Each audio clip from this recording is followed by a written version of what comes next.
Welcome back to The Flash, right here at Comicstorian. My name is Benny, and I'm your narrator for the lore and storylines of your favorite comic books, video games, and movies. Today we're going to be covering The Flash, issues 86 and 87, the conclusion to the Rogue's Reign arc. Long story short, Black Flash has broken the Speed Force, and now Flash can't control it, so when he does try to use his speed, he turns into Super Saiyan Flash, with pretty much unlimited power. Lex Luthor and Perpetua over in the Justice League storylines have brought about the end of the world and given every villain their greatest desire. Well, Captain Cold's was to conquer Central City. Barry Allen teamed up with the Rogues, Kid Flash, and Avery to try and fight against Captain Cold, but in a show of power, he froze everyone, and now we have the Flash going Super Saiyan against Absolute Zero Captain Cold. Today we're going to cover the finale and the epilogue to that series. And don't forget, if you want more Flash videos, give this video a like and subscribe to our channel to keep up to date on what's happening with the Flash. Let's begin.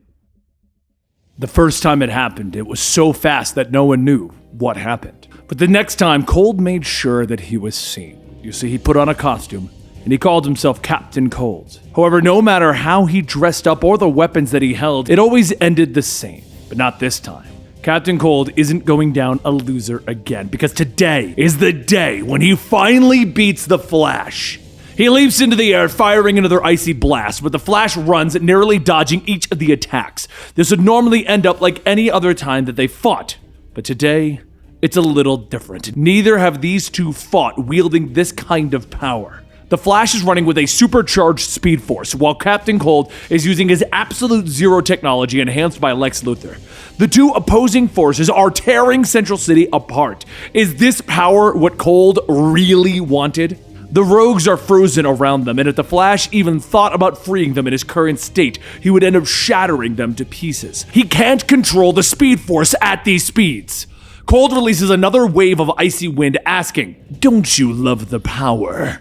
And the Flash zips by, telling him, "I'm surprised the leader of the Rogues would take Luthor's deal, knowing that it meant the end of the world.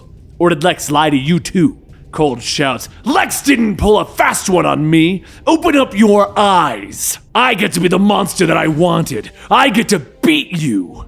I get to become the king of Central City. Lex may have given me the tech and the push, but it was my brains that did the rest. Flash. I'm the one who mastered the Absolute Zero technology. Can't you feel the air?"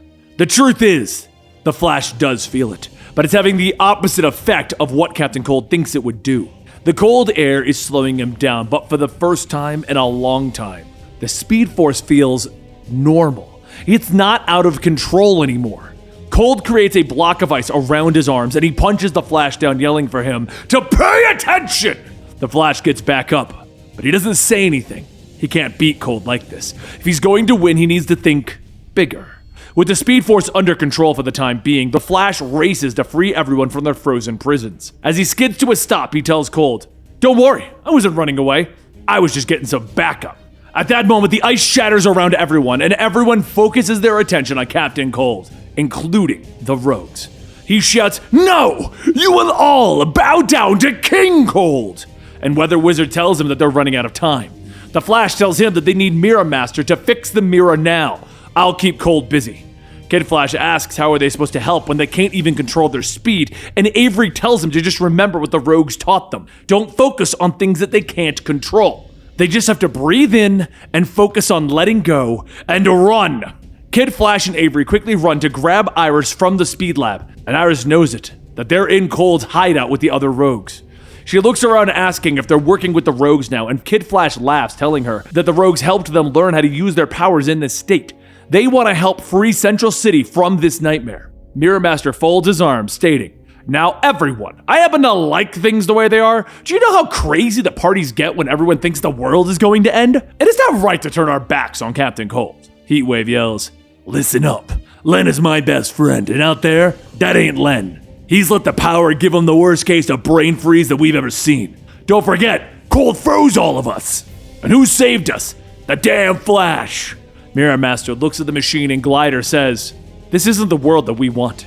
I know you only worked with my brother to try and win me back. I know that, but that's never going to happen. We're done. Get over yourself and do the right thing for once, okay?" Mirror Master grits his teeth in frustration, telling her, "Fine. It was fun while it lasted. He throws his shard of the mirror into the machine and completes it. And suddenly, all of Central City reverts back to when Cold took over. Flash looks around, shouting, "Home sweet!" But before he can finish, Cold jumps down shouting, "You always win! Always! This is far from over, Flash. I'll ice everyone! Just like I did Commander Cold." Glider flies in telling Cold that he needs to stop this. She'll fight him if she has to. They aren't some crazy superpowered villains. They're thieves. And they don't need to be big time. They're rogues. Cold stops staring for a moment, stating, "My own sister would turn against me. The Flash really is turning my family. You're not gonna win this time." As Cold gets ready for another deep freeze, there's a cracking a boom as the Flash lunges forward, slamming Cold into a pile of debris. The sounds of 100 lightning fists can be heard as the Flash repeatedly punches Cold over and over, yelling, "I am sick of you trying to kill me and my family. You think you're my greatest enemy? You're a joke! A pathetic, cold-hearted waste of life." As Flash continues to beat into Captain Cold, Glider wraps her ribbons around Flash, pulling him off, shouting, "Stop! What is wrong with you?" And Cold's lifeless body falls to the ground. As the Flash watches, he steps back, stating that he doesn't know what happened. And shortly after, the police arrive to bring Cold in, and one of the officers laughs, stating that the Flash did a number on him. The others got away, but Cold is the worst of the bunch. That whole family's rotten to the core. Soon, everyone runs over to congratulate the Flash, but the Flash holds up his hands, stating, "Stop! Don't get close." Kid Flash asks what's wrong, and the Flash turns to the officer, stating, "Wait, the Speed Force is dangerous. I almost killed Captain Cold. Until I learn to control myself, I belong in prison with the rogues." A short while later, Flash and Cold sit handcuffed in the back of the police van, and after a long, awkward silence, Flash tells him, "Beard looks good." To which Cold responds with a very colorful response of what the Flash can go do to himself. The other rogues may have gotten away, but Glider is on her way to Blackgate Prison, even after she helped save the city. Iris took Kid Flash and Avery to Star Lab to try and help them with the supercharged Speed Force and also keep them safe. But for the Flash, he's decided he needs to be put away. Without Iron Heights, the next best place equipped for someone like him is Arkham Asylum. And as their bumpy ride continues, Cold breaks the silence by telling the Flash to stay the hell away from his sister. Flash asks, "What is he talking about? There's nothing going on between me and your sister." And Cold scoffs, "Yeah, I've been around long enough to know what a cop is trying to put the moves on my sister. You may not wear a badge, but I can tell. My dad was a cop too. Real piece of work." Flash says that he knows all about his father, what he was like. Cold laughs, asking, "Is this the part where you tell me that you have a dad like mine, so we can relate? Save it for the shrinks in Arkham." Flash yells that they're nothing alike. He's a criminal. He hurts his family. There's nothing about them that is the same. Cold laughs, telling him to just keep believing that. And Flash lunges in his chains, shouting, "You're a murderer! You killed Commander Cold, and who knows how many others. You crossed that line too many times." Cold leans forward, telling him to take a good hard look at himself. "Did you forget why you're being brought in here too? You almost killed me. What's that say about Mr. Perfect?" The police van hits another bump, and Flash asks, "What happened to you? Why'd you take Lex's deal?" Cold asks, "Are you kidding?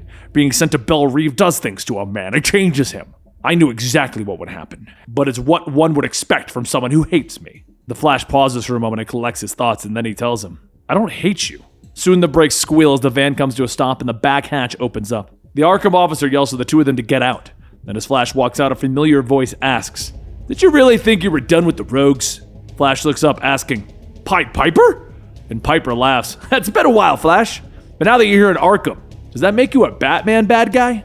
Later, after Kid Flash and Avery are also brought in, Flash asks what he's up to. Piper explains that he's been traveling the world, doing research on different harmonies on the Earth, and when Iris called him, asking for help, well, who wouldn't help the Flash? As the three speedsters stand aside of these machines that Pied Piper has created, he looks at the charts and says that Mina was right. The Speed Force's frequency is way out of sync with their world. The good news is they have a sound gun, one that they hope can hit them with enough frequency from their own reality that it'll ground them back here and fix this old Speed Force problem. The Flash braces himself and tells him to do it.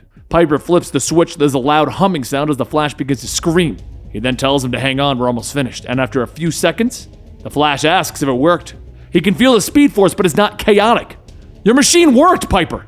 Piper tells him not to get too excited. It's not an easy fix, only a temporary one. As long as it doesn't go Super Saiyan again, they shouldn't run the risk of things going crazy. Next up is Kid Flash and Avery, and once everything is all set, Piper hits the switch again.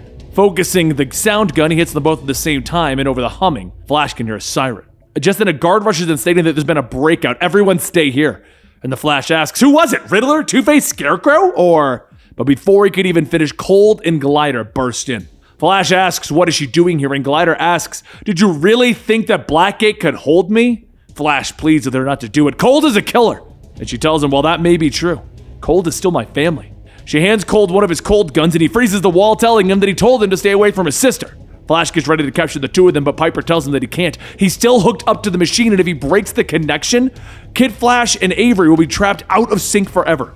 Frustrated and gritting his teeth, Flash calls out to Cold, I will find you! And Cold laughs, telling him, I'm looking forward to it, Flash.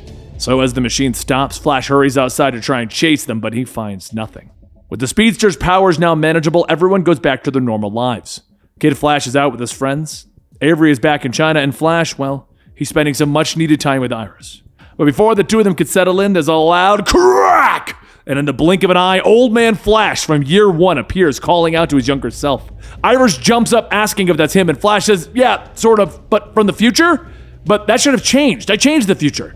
Old Man Flash tells him that he did. When he beat Turtle, time was changed so that they could live their lives without the loop. Everything was safe, but they were wrong. His skin begins to deteriorate, and he yells that they shouldn't have broken the loop. They created a paradox. He needs to speak with Commander Cold. Flash tells him that it's not possible. Commander Cold is dead. And Old Man Flash's skin begins to peel away as he tells them, it's too late then. They made me, and now Paradox is coming for you and our legacy. There's only one thing left to do, Flash. Run! And with that, Old Man Flash withers away to nothing. And Iris asks, who is Paradox? And there you have it, the conclusion to the Rogue's Reign arc. Now, I'm not gonna lie, I am really disappointed that the Super Saiyan Flash arc was pretty much resolved in a single issue. When they left us in the cliffhanger that the Flash was going to Arkham Asylum because of these powers, I was like, oh, this is gonna be amazing. We're gonna get a full Arkham Asylum arc where he loses control and all kinds of stuff, but they ended up resolving it, and now we're introducing a brand new villain, Paradox. Make sure you subscribe to the channel, as we're gonna be explaining Paradox over the next couple of weeks, and we're gonna be covering Flash Forward, which is explaining where Wally West went after his whole Heroes in Crisis thing. If you subscribe to the channel, you'll make sure to keep up to date on your favorite stuff, and you can give this video a like to let me know that you just want more of this type of content. And don't forget, you can get early access over at our Patreon, patreon.com/Comicstorian, which is how a lot of these videos are funded. So if you want to keep them coming, consider going over there. Either way, thank you so much for your support by even watching this video, and I'll see you next time right here.